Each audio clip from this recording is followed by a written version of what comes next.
하나님이 사랑하십니다. 한 번 더 나도 사랑합니다. 자, 오늘은 우리 한국 교회는 아마 지난달, 지난주부터 또 그 전주부터 또 각 이제 부서에서는 이 추수감사 주일에 대해서 감사 축제한다고 뭐 찬양 준비도 하고 연극 준비도 하고 뭐 여러 가지 많은 행사들을 준비하면서 오늘을 맞이할 겁니다.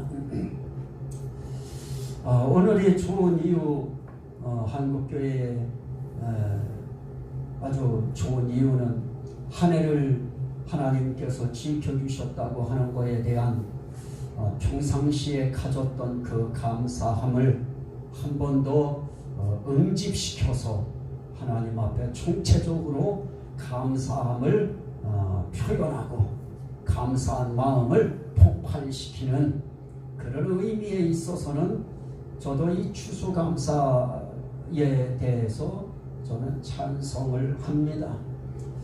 그러나 이 추수감사 주일이라고 하는 이 추수감사가 어떤 좀 헌금을 더 증액시키고 증대시키고 이러기 위한 어떤 한 방편으로 추수감사 주일을 사용한다 하는 것에 대해서는 저는 적극적으로 저는 그 부분을 부정하고 반대하는 그런 입장 중에 하나입니다.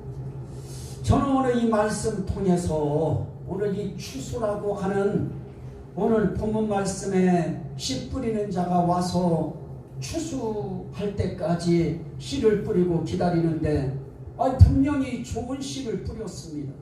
그런데 중간에 보니까 가라지가 나와 있습니다. 나서는 안 될 것이 이 밭에 나고 있는 겁니다. 그랬더니 종들이 뛰어와서 얘기합니다. 주인님, 좋은 씨를 뿌렸는데 어째서 저렇게 나쁜 가라지가 났을까요? 저거 뽑아버릴까요? 그랬더니 주인이 말합니다. 그거 뽑다가 잘못하면 곡식까지 뽑힐 우려가 있으니 추수 때까지 그냥 두어라 그럽니다. 그러면서 추수 때가 되어지면 알곡은 먼저 모아서 곡간에 들이고 나머지 가라지는 묶어서 불에 던질 것이라고 하는 내용의 말씀을 주십니다. 오늘 이 내용 속에서 중요한 포인트를 추수로 잡는 겁니다. 이 추수라고 하는 이 추수가 오늘 우리 한국교회의 추수감사 예배로 이것이 들어오기까지는 참 그 성경적인 아주 좋은 배경을 가지고 있습니다. 그 배경 가운데 하나가 뭐냐? 하나는 이른 보리를 수확하는데 그걸 수확하는 때가 언제냐?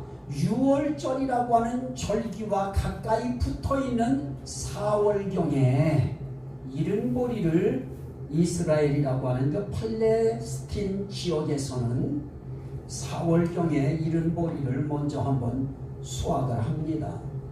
그리고 5월달이 되어지면 이때를 뭐 맥주절이라고도 하고 오순절이라고도 하고 칠칠절이라고도 이렇게 이야기합니다마는 그때에 밀을 또 한번 수확을 합니다. 그리고 7, 8월이 되어지면 이때가 이제 한 해에 이제 수확할 수 있는 것 가운데 가장 마지막 것을 수확하는데 그때는 포도를 수확하고 올리브를 수확하고 무화과를 수확을 하면서 이것을 이제 저장을 하게 되어집니다. 그래서 그때는 수장절이라고도 하고 초막절이라고도 하는 그런 절기와 그것이 가장 붙어서 엮여 있습니다.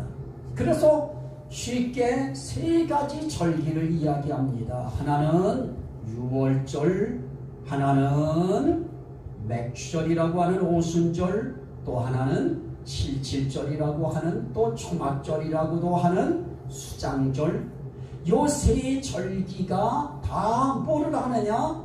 씨를 뿌려서 거둔 수확을, 그때 수확물을 수확하는, 그리고 그것을 하나님 앞에 감사함으로 하나님 앞에 봉헌하는 그런 이제 예배, 그런 제사를 드렸습니다. 이것이 오늘 우리가 추수감사 예배를 드리는 그런 아마 성경적인 배경으로 그렇게 사용되어져 오고 있습니다. 그런데 중요한 것은 여기서 이렇게 보리도 수확하고 밀도 수확하고 올리브나 포도도 수확하고 이렇게 했을 때 이것에 성경은 출애굽기 23장 19절에 보니까 뭐라고 하느냐? 그 내 토지에서 처음 거둔 열매, 이것 중에 가장 좋은 것을 가져다가 하나님의 성전에 드릴지니라, 그렇게 말씀합니다. 그래서 이 수확에 대한, 추수에 대한 가장 중요한 것은 뭐냐? 농사 지은 것으로 또 수확한 것으로 끝나지 않고 거기에 휘날이, 거기에 절정은 어디에 있느냐? 하나님의 전, 여호와의 전에 이 열매를 하나님 앞에 드린다 하는 거기에 의미를 맞추고 있습니다. 아마 여기에서 이 추수감사에 대해서 또 맥추감사에 대해서 하나님 앞에 이거 헌금을 올리는 감사 절기로 우리 기독교에서는 그 절기를 사용들을 하고 있습니다. 나는 오늘 이 말씀을 통해서 그것보다도 더 중요한 의미가 있다. 이렇게 오늘 이 6월절이라든지 또 이 초막절이라든지 이런 것들에 대해서 이걸 사람들은 어떻게 하느냐? 오늘 교회 속에서도 교회라고 하는, 물론 사이비교단입니다. 사이비교에서 어떻게 이걸 이야기하느냐? 구원받으려고 하면 6월절 지켜야 된다. 구원받으려고 하면 초막절 지켜야 된다. 그렇게 이야기들을 합니다. 하나님의 교회도 그렇게 이야기를 하는 것으로 제가 책을 통해서 알고요. 이렇게 구원과 연결을 시켜서 절기를 지켜야 된다고 이야기하고 있기 때문에 나는 이 배경을 가지고 추수감사를 한다, 뭐를 한다고 하는 거에도 좀 부정적인 시각이 저는 조금 있습니다만은, 저는 그 의미 가운데 한 가지 더 나아가서 이 추수라고 하는 이 추수감사에 대한 이 의미 가운데에 이걸 우리가 어떻게 정리해야 될 것인가, 비유라고 하는 이 비유의 의미를 오늘 우리는 다시 한번 하나님 앞에서 의미를 새롭게 해석을 해야 되는데, 어떤 의미가 있느냐? 개혁적인 비유의 의미가 있다. 히브리서에 있는 말씀 9장 9절 10절 말씀에 보니까 이 장막은 현재까지의 비유니 이에 따라 드리는 예물과 제사는 섬기는 자들을 그 양심상 온전하게 할 수 없나니, 이런 것은 먹는 것과 마시는 것과 씹는 여러 가지와 함께 육체의 예법일 뿐이며 개혁할 때까지 맡겨둔 것이니라. 그럽니다. 자, 여기서 우리가 중요한 부분을 봐야 됩니다. 제사와 씹는 것과 또 여기에 드리는 예물과 하는 여기에 이 절기에 대한 것이 다 포함이 되어집니다.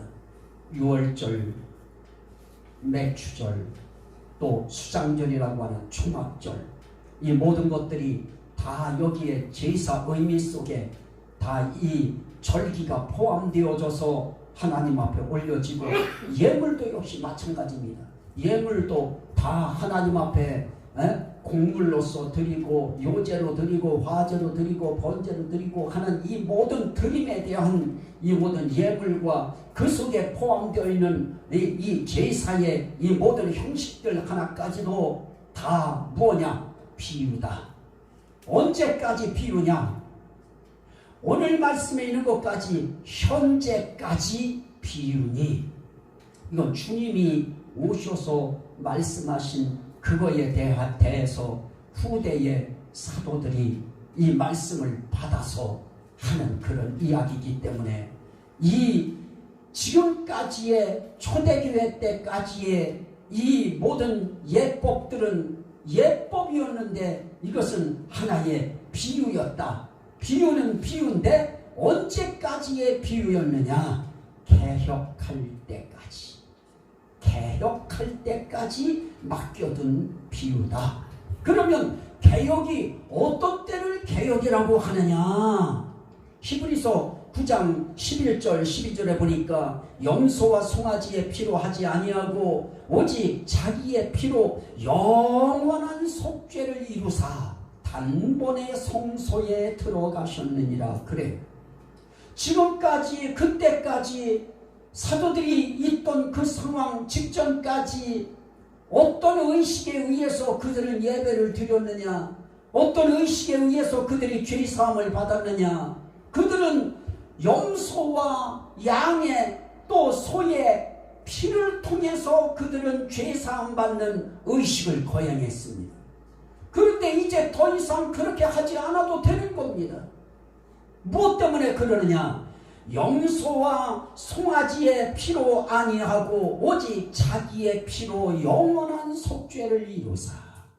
송아지로 속죄하고 염소로 속죄하고 이렇게 한 속죄는 1년밖에 효과가 없습니다. 1년에 한 번씩 대제사장이 송아지로 염소로 백성들을 위해서 또 자신을 위해서 속죄를 해요. 그러나 그건 1년짜리예요. 그러나 예수님이 하신 것은 이제 1년짜리가 아닙니다. 속죄를 하셔도 그분은 영원한 속죄를 하신 것이 아니고 영원한 속죄를 어떻게 했느냐? 자기 피로 이루사. 우리의 속죄까지도 영원히 이루사. 그분은 완전히 우리의 속죄를 이루신 겁니다. 그리고 그분은 단번에 하늘의 성소에 그분은 들어가시는 겁니다. 그러나 제사장들은 절차를 밟아서 성소에 들어가야 되고 절차 밟아서 지성소에 들어가야 됩니다. 그러나 우리 주님은 단번에 하늘 지성소에 그분은 영원한 속죄를 이루시고 들어가십니다. 또 히브리서 9장 15절 말씀에는 그렇게 표현합니다. 그는 새 언약의 중보자시니, 그거가 중요합니다. 이분은 예수님입니다. 예수님은 첫 언약의 새 언약의 중보자시니 이는 첫 언약 때에 범한 죄에서 속량하려고 죽으사. 첫 언약 때가 언제입니까? 제가 아담이 선악과 따먹은 사건도 뭐냐? 언약이었다라고 제가 강하게 설교했던 적이 있는데요. 바로 그때입니다. 선악과 열매를 따먹고 범죄하는 그 순간, 그때 언약 때에 범한 죄, 이 범한 죄에서 속량하려고 죽으사. 그래요. 이게 바로 개혁이에요. 첫 언약 때 아담이 하와와 더불어서 따먹지 말라고 한 선과 악을 아는 나무의 열매를 따먹고 그들이 어떻게 되느냐? 죄를 범해버려요. 그런데 그들이 범한 그 죄값으로 자기들만 죽는 것이 아니고 후대의 후손들이 다 죽어야 됩니다. 다 망해야 돼요. 멸망해야 돼요. 지옥 가야 됩니다. 그런데 새 언약의 중보자 되신 예수 그리스도께서 자기의 피로 어떻게 하느냐? 첫 언약 때에 범한 죄에서 속량하려고, 그들의 죄를 속량하려고, 그들의 죄에서 그들을 건져내시려고 예수님이 죽으셨다. 그렇게 해서 십자가에 달려 돌아가신 이 순간을 뭐라고 하느냐? 개역할 때까지. 다시 말하면 예수님이 십자가에 못 박혀 달려서 돌아가심으로 첫 언약 때에 범한 죄에서 우리를 속량하시는 바로 그때, 이때까지 구약시대의 모든 제사와 모든 예물과 또 씻어야 되는 모든 것들은 단지 예법이었을 뿐이다. 그거는 개역할 때까지 하나님이 사람들에게 맡겨 두신 거다. 그러나 이제는 달라졌다. 이제는 우리가 꼭 제사를 드려서 속죄받는 거 아니고, 이제는 예물을 드려야 속죄가 되고 속량이 되는 것이 아니고, 이제는 예수 그리스도의 영원한 속죄의 피를 흘리심을 인하여 이제 우린 염소 가지고 교회 가지 않아도, 송아지 끌고 교회 가지 않아도, 유월절이라고 하는 절기를 지키기 위해서 남자된 사람들 대표로 해서 가정에 모두가 다 12살 이상 된 아이들이 다 예루살렘 성전에 올라가듯이 그렇게 절기를 지키는 거 아니고, 한번 절기 가면 일주일씩 지켜야 되는데요. 이렇게 유월절을 지키고 오순절을 지키고 초막절이라고 하는 수장절을 지켜야 된다라고 하는 이런 것들은 개역할 때까지 맡겨두셨던 것이고, 이제 개역하셨으므로, 이제 개역하심으로 이제 새로운 시대가 열려지는 거예요. 그리고 이제는 주님 앞에 가는 길, 하나님 앞에 가는 길이 이제 새롭고 살아있는 길이 예수님 때문에 열려버려요. 그래서 우리는 유월절 지켜서 구원받는 거 아닙니다. 맥주절 지켜서 맥주 헌금해서 구원받는 거 아니고, 수장절이라고 하는 초막절 지켜서 구원받는 거 아닙니다. 스가랴서 같은 경우에 마지막 장에 있는 말씀 보면 무섭습니다. 초막절 안 지키면 끝나는 거로 나와요. 초막절 지키지 않으면 세계의 백성들이 초막절 안 지키면 그들은 구원 못 받는 것으로 나와요. 그런데 그 의미도 우리가 다시 해석해야 돼요. 그걸 어디에 연결시켜야 될 것인가가 나와요. 이제 그 부분을 우리는 이제 공부를 할 건데요. 이렇게 비유를 통해서 개혁하시는 비유, 개혁성 비유, 이건 있던 것을 다시 새롭게 고치는 거예요. 다시 새롭게 변화시켜주는 거예요. 그러니까 오늘 우리는 유월절 예식 안 지키잖아요. 우리가 언제 오순절이라고 하는 맥주절, 우리가 그 절기를 유대인들 지키듯이 우리가 그렇게 지킵니까? 우린 거기에서 정신만 받아왔어요. 유월절에 정신을 받고, 오순절이라고 하는 맥주절에 정신을 받고, 초막절이라고 하는 수장절에 정신을 받아서 우린 그 정신을 우리의 신앙에 승화시킨 거예요. 그래서 우리는 하나님 앞에 이 추수에 대한 문제가 나올 때 이 추수에 있어서 우린 유월절을 유대인처럼 안 지켜요. 오순절도 유대인처럼 그렇게 우리 안 지킵니다. 맥주절을.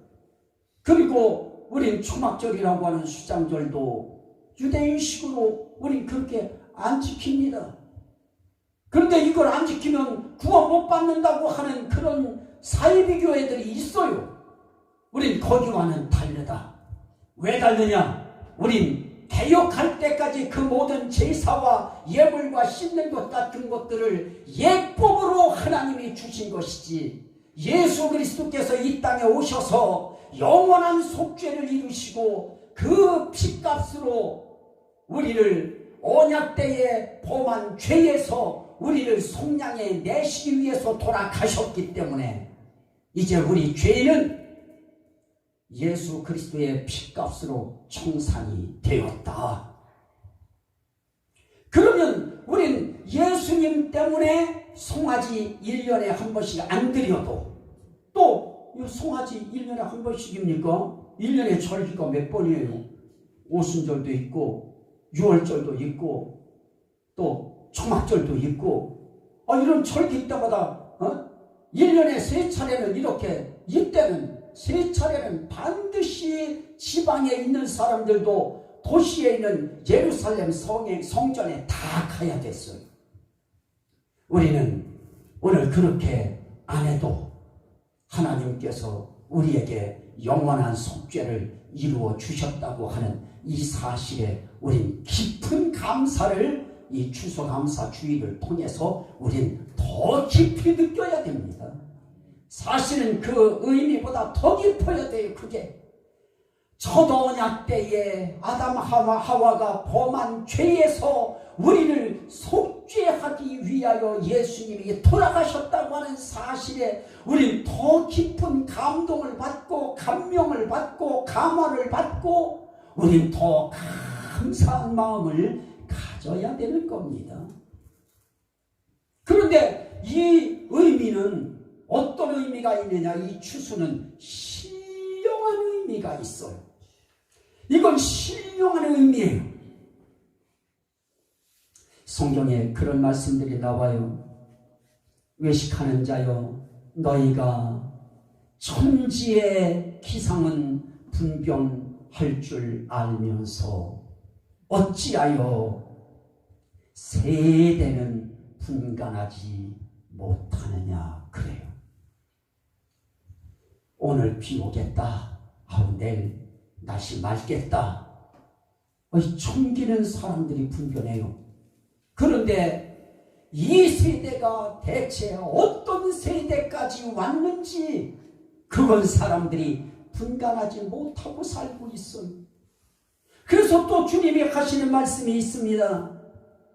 대체 우리가 살아가는 우리의 삶에 어리석은 부자 한 사람이 그래요. 올해는 농사가 잘 돼서 이거를 막 창고를 더 넓혀야 되고 확장되어야 되고, 그러니 내가 이것을 창고를 더 넓히고 거기에 곡식들을 다 쌓아놓고 이제는 배부르게 이제 나도 편히 쉬고 놀고 먹자. 그럴 때 그 속에 음성이 들려와요. 내 어리석은 자여, 오늘 밤 내 영혼을 취하리니 그러면 네가 쌓은 재물이 다 누구 것이 되겠느냐. 그래요. 자, 오늘 우리는 하나님 앞에서 이 읽은 이 말씀을 가지고, 추수에 대한 말씀을 가지고 우리는 이것을 어디로 끌고 갈 것인가 하는 것이 중요해요. 목회자도 그거에 대해서 결정을 해야 돼요. 그런데 성경은 이렇게 얘기해요. 육신을 따르는 자는 육신의 일을, 영을 따르는 자는 영의 일을 생각하나니 육신의 생각은 사망이요 영의 생각은 생명과 평안이니라. 그래요. 그리고 육신의 생각은 하나님과 원수가 되나니 이는 하나님의 법에 굴복치 아니할 뿐만 아니라 굴복할 수도 없습니다. 그러면서 육신에 있는 자들은 하나님을 기쁘시게 할 수 없느니라 그럽니다. 오늘 우리는 예수 그리스도께서 하신 그 말씀을 붙잡고도 우리는 생각을 해야 됩니다. 우리는 오늘 성경을 본문을 읽을 때에 우리는 마태복음 13장 24절에서 30절까지만 읽었습니다. 그것만 읽어가지고는 그 의미의 해석이 사실은 육신적인 해석밖에 안 나와요. 아니 뭐 나쁜 게 씨가 또 누가 뿌렸구나. 그래서 가라지도 났구나. 아니 그러면 그거 그냥 지금 뽑으면 알고까지 그거 뽑힐 수 있으니까 걱정된다. 그러니 그냥 두었다가 나중에 추수할 때 그거 뽑아내자. 아니 그리고 그 가라지들은 묶어서 불에 태워버리면 그때 된다. 이렇게 예수님이 말씀하시는데 그거 하나 가지고는 답변을 알 수가 없어요. 그런데 영적인 답이 나와요. 그게 어디 있느냐? 36절부터 43절 말씀까지에 하나님 밭의 가라지의 비유를 우리에게 설명해 주세요 하고 제자들이 예수님 앞에 나와요. 그랬더니 거기에 대해서 해석해요. 좋은 씨를 뿌리는 이는 인자요, 밭은 세상이요, 좋은 씨는 천국의 아들들이요, 가라지는 악한 자의 아들들이요, 가라지를 심은 원수는 마귀요, 추수 때는 세상 끝이요, 추수꾼은 천사들이니. 이게 영적이에요. 이게 영적 의미예요. 이게 신령한 의미예요. 오늘 우리는 이 추수에 대한 이 말씀을 읽으면서 우리는 추수는 신령한 의미가 있다. 육신적인 의미만 보고 헌것만 강조할 것이 아니고 우린 여기서 영적인 의미를 잡아야 된다.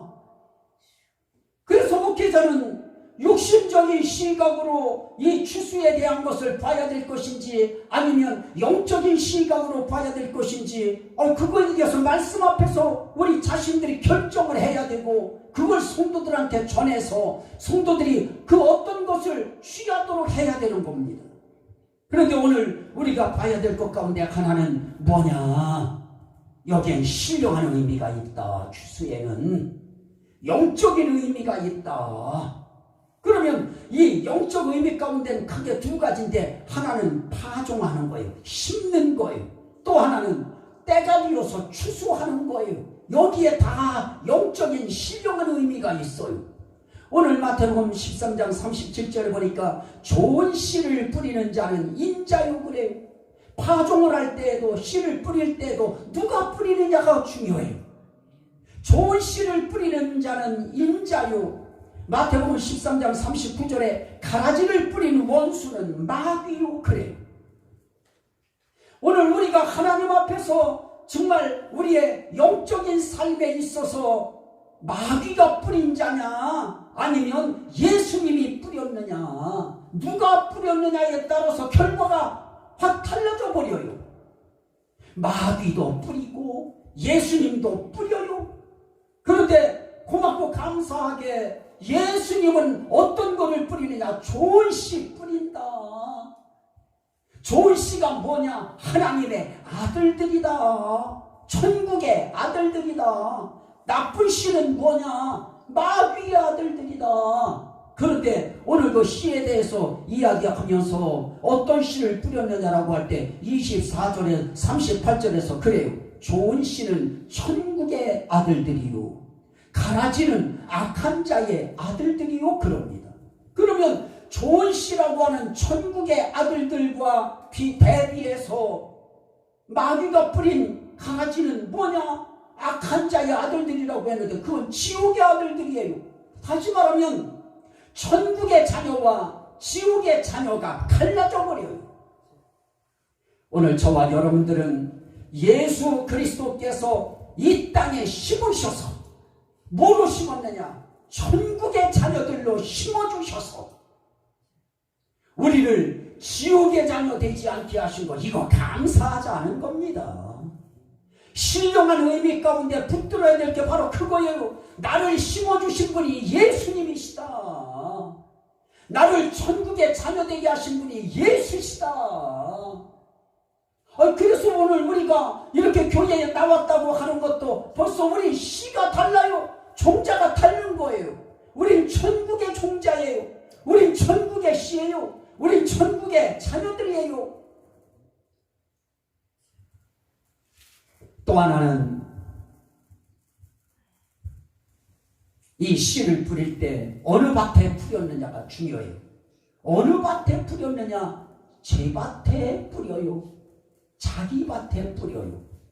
그런데 마가복음 4장에서 보면은 뿌리는 자는 말씀을 뿌리는 것이라 그러면서 길가와 돌밭과 가시떨기와 좋은 땅이라고 하는 네 가지의 땅을 이야기합니다. 그런데 이 땅을 이야기할 때에 어느 땅에 뿌렸느냐가 너무너무 중요한 거예요. 그런데 뿌릴 때 사람을 뿌리기도 하지만은 뿌릴 때 뭐를 뿌리기도 하느냐? 말씀을 뿌려요. 하나님의 말씀을 뿌려요. 이게 중요해요. 오늘 우리가 예배가 중요한 이유 가운데 설교가 반드시 필요한 이유 가운데 하나는 뭐냐? 설교 통해서 하나님의 말씀을 이 시간에 뿌린다는 거예요. 그런데 이 말씀이 이제는 전 세계로 유튜브 방송을 통해서 나간다고 생각할 때는 이건 전 세계에 뿌려지는 말씀이 되어져요. 그래서 오늘 이 말씀 가운데 오늘 우리가 생각해야 될 것은 우리는 어떤 밭이 되어야 되느냐? 길가밭이냐? 하나님의 밭에도 세상이라고 하는 하나님의 밭에도 길가가 있어요. 그 가운데에도 또 뭐도 있느냐? 돌밭도 있어요. 가시떨기밭도 있어요. 그 가운데는 아주 좋은 땅도 있어요. 그런데 이 땅에서 사람들은 그 심령 속에 길가밭은 말씀 떨어지면 바로 사탄이 와서 뺏어간대요. 그래서 나는 이 파종성에 이 심고 뿌리고 하는 거에 이 의미에 신령한 의미, 영적 의미가 있다고 강조하는 이유가 뿌리는데 말씀을 뿌려요. 말씀을 뿌리는데 사탄이 와서 뺏어가버려요. 그래서 우리 말씀 듣는 순간에 어떤 사람들은 그래요. 목사님 재밌게 하면 사람들 많이 듣지 않을까요? 설교는 재밌게 하는 것이 아니고 생명을 살려야 되는 것이기 때문에 생명이 사느냐 죽느냐의 기로에 섰을 때에는 이 생명의 말씀은 정말 우리 한 사람 한 사람이 받아들일 수 있어야 되는 거예요. 이거는 말씀을 뺏기면 안 되는 거예요. 그래서 우리는 각오해야 돼요. 설교하러 들어올 때 목회자도 오늘 내가 증거하는 말씀들이 절대로 사탄에게 뺏기지 않도록 기도해야 되고, 성도들도 이 말씀이 뿌려질 때 사탄이 와서 뺏어가지 못하도록 이 말씀을 지킬 수 있도록 성도들도 기도해야 됩니다. 그래서 어떤 삶의 순간에도 어떤 상황 속에서도 말씀 뺏기면 끝난다. 그런데 보세요. 말씀이요. 참 길가에 말씀을 뿌렸더니 그 말씀이 사탄이 뺏어가 버리고요. 돌밭에 뿌렸더니 처음에 말씀 들을 때는 기뻐요. 그런데 어려움이 찾아와요. 환난이 오고 이런 고통이 오니까 그것 때문에 어떻게 되느냐? 넘어져요. 힘을 못 써요. 또 가시떨기에 있는 밭은 어떤 밭이냐? 들어요. 듣는 것까지는 잘해요. 그런데 듣는 것 못지않게 염려가 강해요. 걱정, 근심, 염려, 어떻게 살아야 될 것인가, 염려에, 그냥 유혹에, 욕심에, 이 세상 것이 너무 강하게 잡아요. 그래서 그 말씀이 뿌리내릴 틈이 없어요. 그래서 거기에 막혀서 어떻게 되어지느냐? 결실을 못해요. 열매를 못 맺어요. 중요한 게 뭡니까? 하나님의 말씀이 떨어질 때 그 말씀은 결실을 해야 돼요. 열매를 내 심령에서 열매가 맺혀져야 돼요. 그런데 좋은 땅이 있어요. 이 좋은 땅은 듣고 깨달아요. 깨달아서 열매를 맺는데 30배, 60배, 100배의 열매를 맺습니다. 오늘 우리가 살아가면서 하나님 앞에 이 추수에 있어서 이 심고 파종할 때 오늘 우리에게 있어서 하나님은 뭐라고 하느냐? 네가 밭이다 그래요. 고린도전서 3장 9절에 보니까 우리는 하나님의 동역자들이요 너희는 하나님의 밭이요 그래요. 우리 믿는 성도들은 다 하나님의 밭이에요. 하나님의 밭인 우리들은 어떠해야 되느냐? 우리의 심령 밭이 히브리서 6장 7절 이하에 있는 것처럼 땅이 그 위에 자주 내리는 비를 흡수하면 밭가는 자들이 쓰기에 합당한 채소를 내고, 그리고 그러면 하나님께 복을 받는다. 하지만 만일 가시와 엉겅퀴를 내면 버림을 당하고 저주함에 가까워 그 마지막은 불사름이 되리라. 그럽니다. 자, 복받는 심령이 되어져야지 버림받는 심령이 되어지면 안 된다. 밭은 하나님 앞에 다 심령 밭을 갖고 있는데 우리 주님은 좋은 거 뿌려줘요. 좋은 말씀 뿌려줘요. 생명의 말씀 뿌려줘요. 은혜의 말씀 뿌려줘요. 구원의 말씀 뿌려줘요. 어떤 때는 치료의 말씀 뿌려줘요. 어떤 때는 능력의 말씀을 뿌려줘요. 어떤 때는 우리의 삶의 길에 복된 말씀을 뿌려줘요. 그러면 그 말씀이 우리에게 복으로 열매를 맺고, 치료로 열매를 맺고, 은혜로 열매를 맺고, 구원으로 열매를 맺고, 우리의 삶 속에 말씀이 열매를 맺어야 되는 겁니다. 그러려면 우리의 마음이 어떠해야 되느냐? 옥토처럼 좋은 심령밭이 돼야 돼. 이 좋은 심령밭, 착하고 좋은 심령.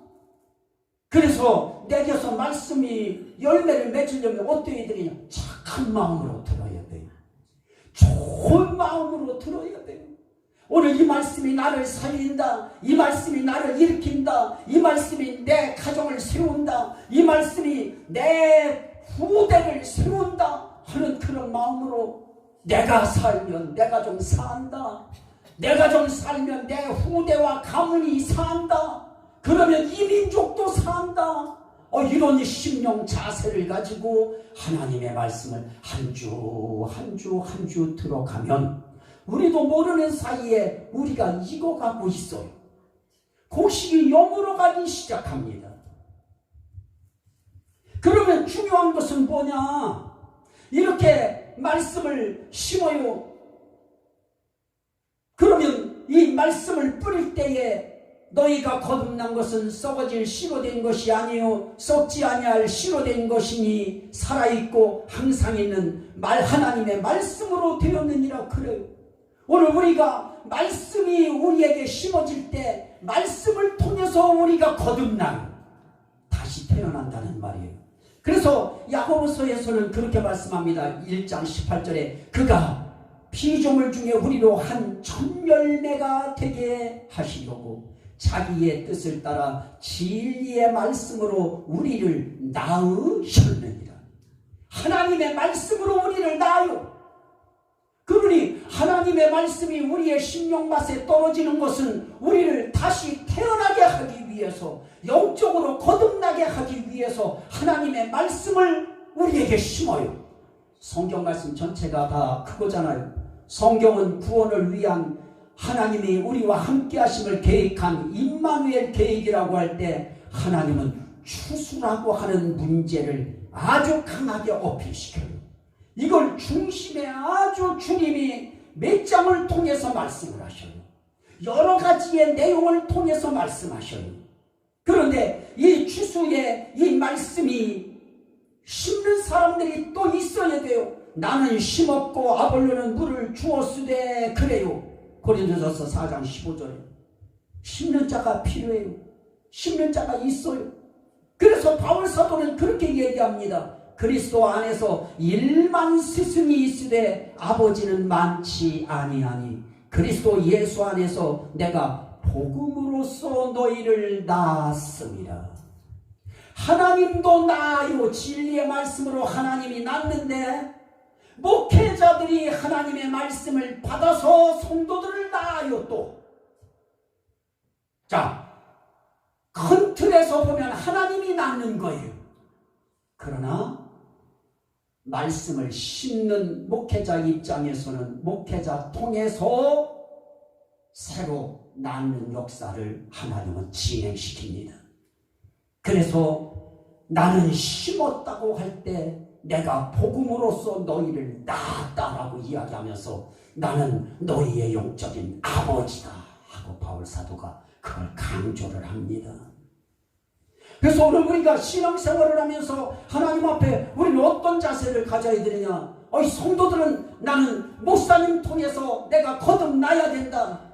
하나님이 말씀을 우리에게 주셔서 우리를 거듭나게 하시지만 하나님이 목사님 통해서 우리를 거듭나게 하시기 때문에 나는 목사님 말씀 잘 들어야 된다. 말씀 통해서 내가 거듭나야 된다. 이런 신앙의 자세를 성도들은 가져야 되고요. 목회자도 마찬가지입니다. 목회자도 고린도후서 2장 17절에 있는 것처럼 우리는 수많은 사람들처럼 하나님의 말씀을 혼잡하게 하지 아니하고 곧 순전함으로 하나님께 받은 것 같이 하여 하나님 앞에서와 그리스도 안에서 말하노라. 목회자는 목회자 입장에서 또 중요해요. 뭐가 중요하냐? 하나님 앞에서 이 말씀을 전해야 되기 때문에 하나님 앞에서 말씀을 순전하게 전해야 돼요. 그러려면 어떻게 해야 되느냐? 말씀을 혼잡하게 하면 안 된다는 거예요. 혼잡하게 한다는 것은 뭐예요? 말씀에 자꾸만 어떤 누룩을 집어넣고 말씀에 세상적인 것을 이야기를 갖다 집어넣고 이것저것 갖다가 집어넣어서 혼합시켜버려요. 그래서 그 말씀이 어떨 때 시인의 말이지, 그거는 어떤 과학자의 말이지, 그건 어떤 의사의 말이고, 그건 어떤 실험가의 말이지, 그게 하나님의 말씀은 아닌 거였어요. 하나님의 말씀은 하나님 말씀 그대로 혼잡하지 않게 순수하게 전해질 때 하나님 앞에서 예수 안에서 담대하게 목회자도 증거할 수 있는 겁니다. 그래서 성도들이 나는 감사하는 게 뭐냐? 목사님 우리도 예화 좀 막 세상 예화도 넣어주고 세상에 책 얘기도 해주고 이런 얘기 저한테 요구 안 해서 너무 감사해요. 왜냐? 하나님 말씀을 액면 그대로 증거하는데 내가 정신을 쏟을 수 있기 때문에 너무너무 감사해요. 그러면 이 말씀이 우리의 삶의 길에 어떻게 이 말씀이 우리의 삶에 영향을 이루는가? 그게 말씀도요. 이단들은 어떻게 하느냐? 예레미야서에 나타나고 있는 31장 27절 말씀 가지고 보라, 내가 사람의 시와 짐승의 씨를 이스라엘 집과 유다 집에 뿌릴 날이 이르리니, 이렇게 이야기해요. 이 시에 대해서도요, 좋은 시 나쁜 시를 가르면서 이단들은 이런 거 가지고 성도들을 미혹해요. 그런데 여러분 속지 마세요. 여기에 사람의 씨와 짐승의 씨를 뿌릴 날이 있다고 하는 그거 통해서 이거 봐라. 하나님은 사람의 씨도 있고 짐승의 씨도 있듯이 예수 씨도 있고 마귀 씨도 있는 것이다. 그런데 기성교회 니네들 그거는 다 마귀 씨다. 이렇게 얘기해버린단 말이에요. 그런데 그게 아니에요. 여기에 나타나고 있는 짐승의 씨와 사람의 씨 얘기는 뭐냐? 이스라엘 나라가 하나님 앞에 범죄해서 하나님께서 바벨론의 느부갓네살 왕에게 제3차 공격을 당할 때 그때 예루살렘 성전이 무너져 버리면서 예루살렘이 완전히 망해버려요. 그때 이 바벨론 왕이 자기 나라로 백성들을 데리고 가요. 이스라엘 백성들을 끌고 가는데 어떤 사람을 끌고 가느냐? 재능 있는 사람 끌고 가요. 실력 있는 지식인들 끌고 가요. 그리고 건강한 사람들 끌고 가요. 이렇게 끌고 가버리니까 다 끌고 가버리니까 이스라엘에 남아있을 사람이 없어요. 조금이라도 쓸모있는 사람들을 다 끌고 가버렸어요. 조금이라도 머리 쓸 수 있고 재주 있는 사람들을 다 끌어가 버렸어요. 그래서 이스라엘이라고 하는 유다 땅이 완전히 황폐해져 버렸어요. 사람 살지 못하는 땅이 되어버렸어요. 그런데 하나님께서 다시 마음을 바꾸셔요. 다시 그 땅을 회복시키겠다는 거예요. 회복시키려고 하면 어떻게 됩니까? 종족을 번식시켜줘야 되겠지요. 그래서 사람의 씨를 심는 날이 오리라. 짐승들도 있어야 되겠죠. 일을 하려면. 그렇기 때문에 짐승의 씨도 뿌릴 것이다. 바로 그 이상도 이하도 아니에요. 그런데 그거 가지고 짐승의 씨는 나쁜 씨고 사람의 씨는 좋은 씨다. 전부 다 거짓말이에요. 믿지 마셔요. 그거는 짐승과 사람들을 다시 그 땅에 하나님께서 번식할 수 있도록 하나님이 역사하시겠다고 하는 예고이지 좋은 시 나쁜 시 가는 거 아닙니다. 그래서 오늘 우리들은 하나님의 말씀을 들어도 옳고 그름을 분별할 수 있는 하나님의 지혜도 우리에게 있어야 됩니다. 근데 중요한 건 이제 뭐예요? 파종했어요. 그리고 나니까 그 파종한 게 이제 자라요. 때가 되니까 자라요. 자라는데 그 자랄 때 어떻게 되느냐? 처음에는 씨예요. 마가복음 4장 26절부터 29절에 보니까 씨가 싹이 나요. 싹이 나서 그 다음에는 이삭이 돼요. 그러더니 그게 뭐가 되느냐? 곡식이라고 하는 열매가 돼요.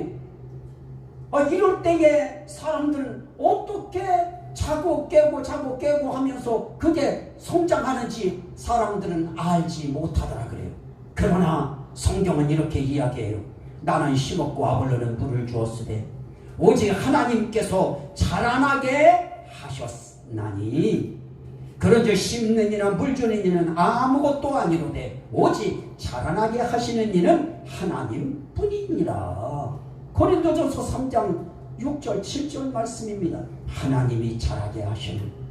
자, 오늘 우리가 하나님 앞에서 우리가 하나님의 밭이라고 했고 또 하나님의 씨가 우리 속에서 자란다고 했는데 그걸 통해서 우리가 자라나요.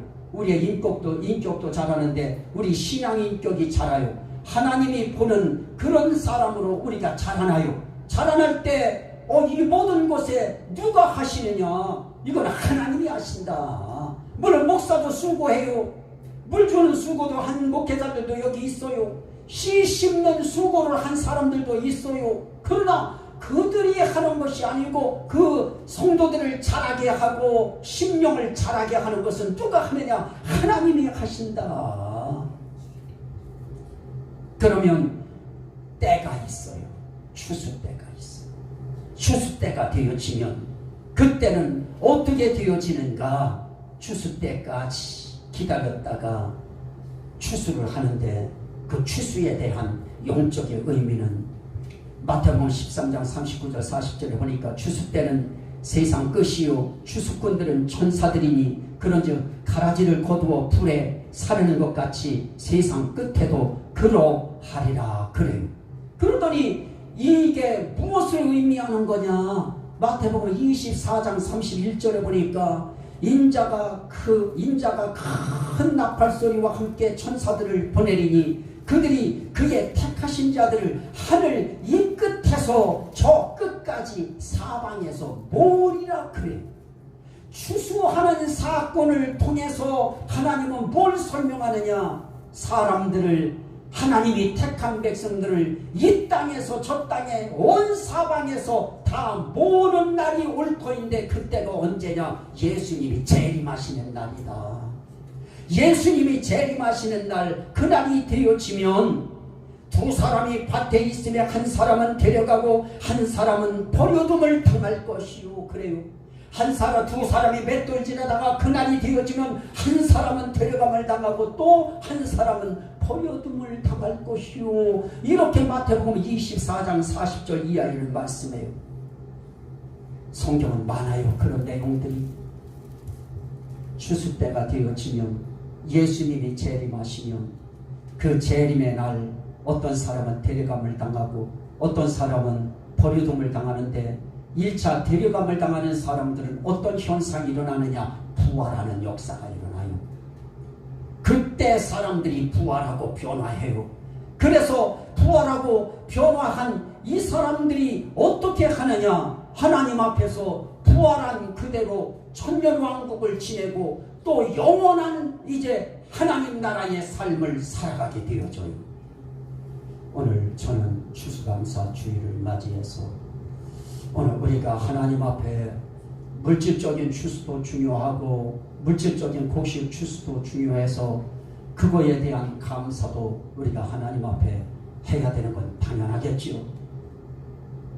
그거 위에 한 단계 더 올라가서 우리는 하나님 앞에서 정말 하나님께서 우리의 부활을 위하여, 다시 말하면 우리의 구원을 위하여 하나님이신 그분이 이 땅에 육체로 오셔서 예수라는 이름을 가지시고 우리 위하여 십자가에 못 박혀 달려 돌아가심으로 우리의 첫 언약 때에 범한 죄에서 우리를 영원히 속량해 주시고 우리로 하여금 정말 시대 속에 택한 자들을 거둘 때 내가 너희를 의인의 나라에서 해같이 빛나도록 내가 너희를 거두겠다고 하는 하나님의 의도가 우리에게 강하게 추수라고 하는 이 말씀을 통해서 심어졌다는 하나님의 계획을 우리가 잊지 말고 우리 모두는 하나님이 말씀의 씨가 떨어질 때 우리는 하나님 앞에 정말 빛나는 알곡으로 나는 거두어지는 자가 될 수 있도록 나는 그렇게 신앙생활하리라. 그리고 여기서 한 가지 우리가 가져야 될 것은 뭡니까? 너희 이름이 하늘에 기록된 것으로 기뻐하라. 이 땅에서 우리가 수확을 좀 더 얻고 못 얻고에 우리 마음이 좌우되고 흔들리지 말고 이 땅에 좀 더 나은 삶에 대해서 우리가 너무 거기에 흥분하지 말고 오직 너희 이름이 하늘에 기록된 것으로 기뻐하라 말씀하셨듯이 하나님이 우리 이름 하늘에 기록되게 하시고 주님 오시는 날 사방에서 택한 백성을 거두어들이는 추수의 날이 올 때 그 재림의 날에 우리 모두가 다 알곡되어서 알곡 신앙인이 되어서 우리 주님의 기대에 부응하는 그런 삶의 주인공들이 다 되실 수 있기를 주의 이름으로 간절히 축원합니다. 아멘. 우리 주여 삼청하고 우리 같이 한번 우리 기도하도록 합니다.